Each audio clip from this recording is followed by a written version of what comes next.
আসসালামু আলাইকুম বন্ধুরা, আজকে আবার একটা রান্নার রেসিপি নিয়ে আপনাদের সামনে চলে এসেছি। তো বন্ধুরা, কাছে দূরে দেশ বিদেশে যে যেখান থেকে আমার ভিডিওটা দেখছেন তাদেরকে আমার তরফ থেকে অনেক অনেক ভালোবাসা। তো নিষেধ কিচেন অ্যান্ড ব্লগ চ্যানেল আপনাদের সবাইকে অনেক অনেক ওয়েলকাম। তো বন্ধুরা, আজকে আমি একদম গ্রাম্য পদ্ধতিতে হালকা মশলা দিয়ে, বেগুন দিয়ে, আলু দিয়ে বাটা মাছের তেল ঝাল রেসিপি বানিয়ে আপনাদের সঙ্গে শেয়ার করব। আপনারা পুরো ভিডিওটা দেখতে থাকুন। তো এখানে বাটা মাছ, বেগুন, আলু সব কিছু রেডি করে নিয়েছি। তো আমার কড়াটা গরম হয়ে গেছে, এবারে সর্ষের তেল দিয়ে দেব। তেলটা আমার গরম হয়ে গেছে, এবারে অল্প একটু লবণ আর হলুদ দিয়ে মাছগুলো দিয়ে দেব তেলের মধ্যে।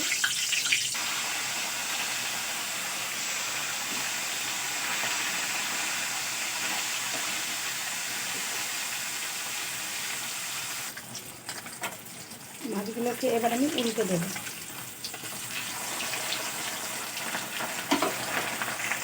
মাছগুলো আমার ভাজা হয়ে গেছে, এবারে তুলে নেব। এবার আমি এই মাছ ভাজা তেলের মধ্যে দিয়ে দেবো পেঁয়াজ কুচি আর লঙ্কা কুচি।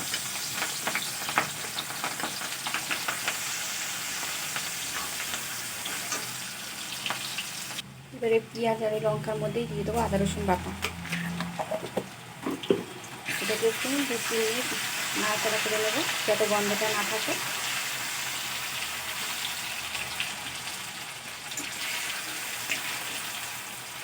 এবার দিয়ে দেবো কেটে ধুয়ে রাখা বেগুনের আলু, একসঙ্গে দিয়ে দেবো। আমি আলাদা করে আর ভাজবো না।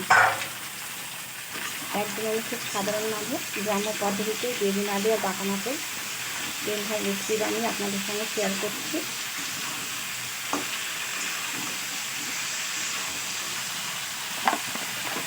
দিয়ে দেবো স্বাদ মতো লবণ।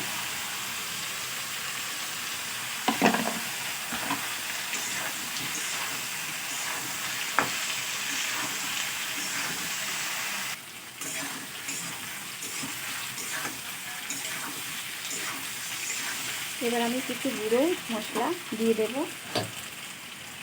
এখানে সমস্ত রকমের গুঁড়ো মশলা খুব ভালো করে এবার কষে নেব। এবার একটু সামান্য জল দেব, জল দিয়ে আরেকটু ভালো করে কষে নেব।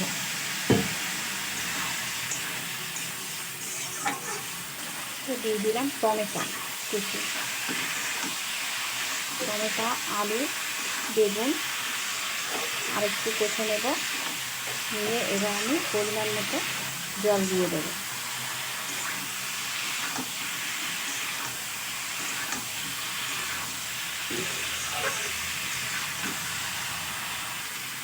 সব কিছু আমার খুব ভালো করে কষানো হয়ে গেছে, এবার দিয়ে দেবো পরিমাণ মতো জল।